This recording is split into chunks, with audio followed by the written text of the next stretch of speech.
Moram reči, da sem na tak vikend čakal kakšne 3 mesece, no, v bistvu takoj po karanteni. Nekako se nisem našel v novem čolnu.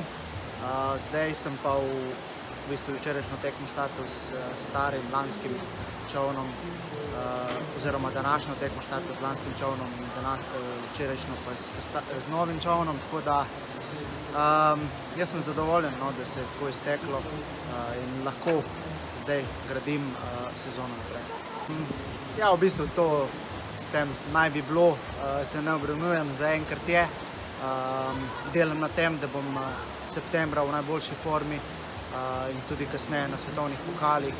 Tako da jaz upam, da bomo vsaj te 3 tekme odpeljali letos in da naslednjo sezono štartamo na polno že tako na začetku.